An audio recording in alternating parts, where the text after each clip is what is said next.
In this video, we're going to take a look at this TTArtisan 40mm F2.8 macro lens.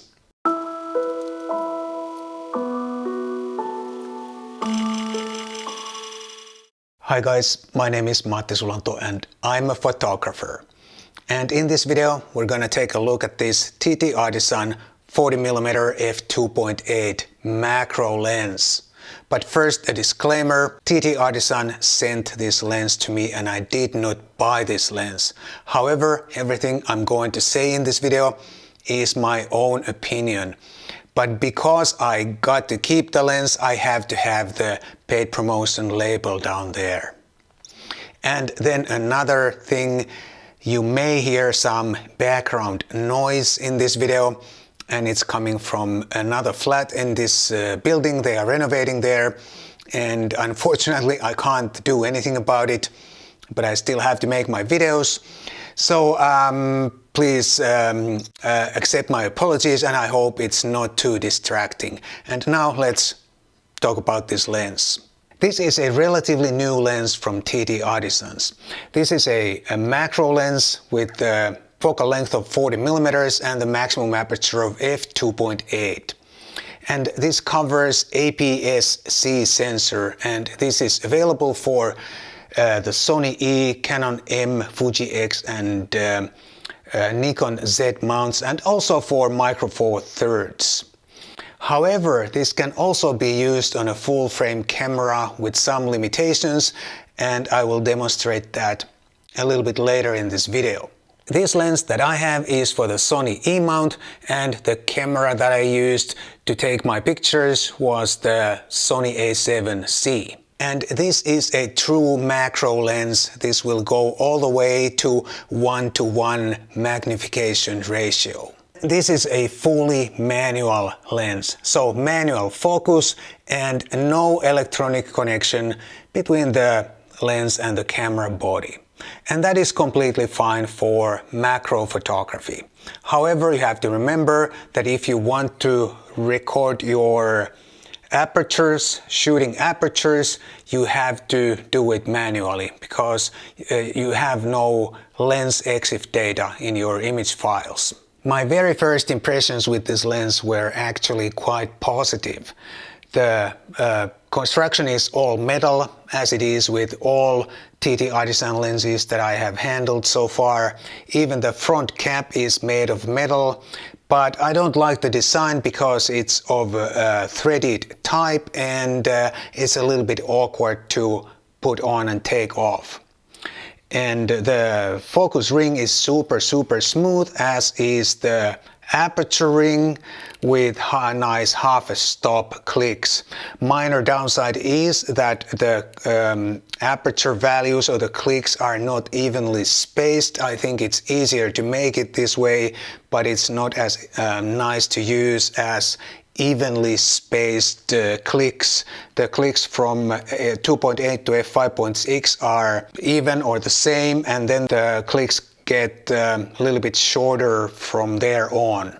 This Sony E mount version weighs in at about 373 grams, and it feels a little bit heavy for its size, but as you can see, this is quite a compact lens. There is no lens hood included, but it's not really necessary with this lens because the front element is recessed quite deep in the lens. So the front element is well protected against all kinds of mechanical hits and also against stray light.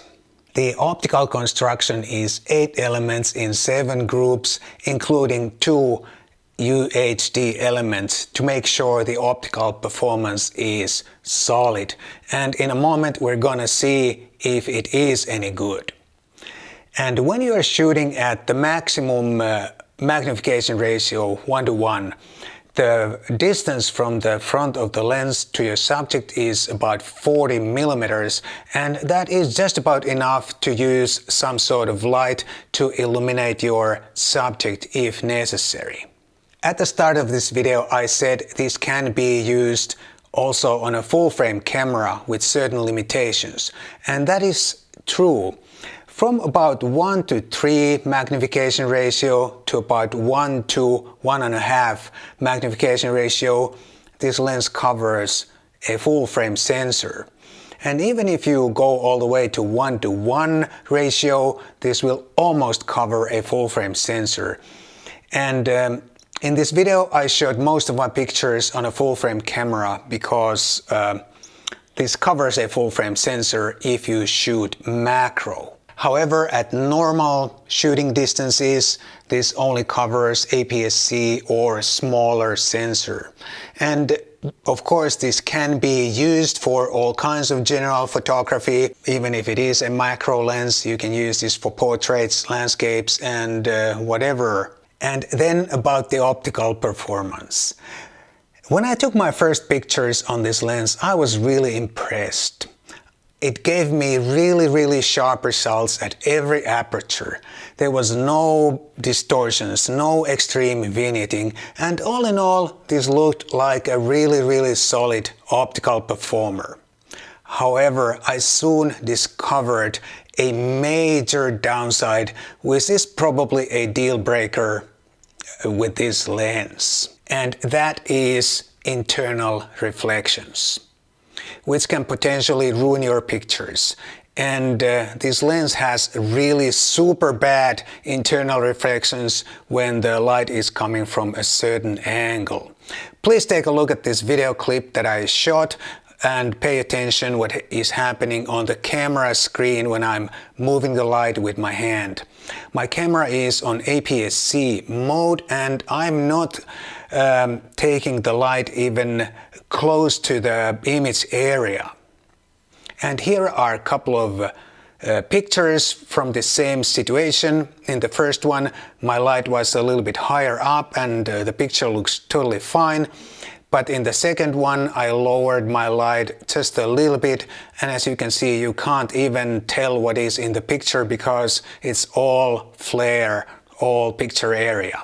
That is a major problem, and it's also visible at so-called normal shooting distances if you shoot something else than macro.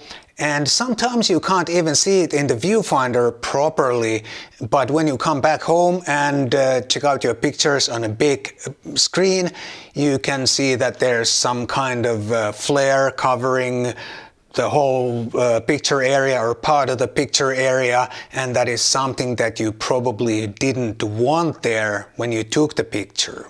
And then this lens has another downside, which is not as bad as those internal reflections, but this is also kind of bad. And that is the focus throw of the focus ring. At close focus distances, at macro distances, the focus throw is nice and long, which is all good. But when you go towards infinity, the focus throw is extremely short. The focus distance from about 3 meters to infinity is just a couple of millimeters. It's super difficult to focus on anything, say, between 1 meter and infinity, because it's almost impossible to turn the focus ring such a tiny amount. And then there's another problem. The aperture ring is very close to the focus ring. And while you are turning the aperture ring, it's very easy to also touch the focus ring at the same. And if you move the focus ring by accident, just a fraction of a millimeter, that may throw your focus off because of the extremely short focus throw on the lens. That of course depends on your shooting aperture, your focus distance, and many other things, but I got several slightly out of focus pictures because I accidentally moved the focus ring when I was setting my aperture. So my verdict with this lens is that you can certainly get really nice macro shots or any kind of pictures on this lens. And since I got this lens for free, I'm going to keep it because I don't have any other macro lenses. However, I don't think I can recommend this lens for you to buy. simply because those internal reflections are just unacceptable on any lens, even on an affordable lens like this. There are other affordable macro options, and those other options don't have such extreme downsides like this lens. Thank you so much for watching. I'll see you in the next video.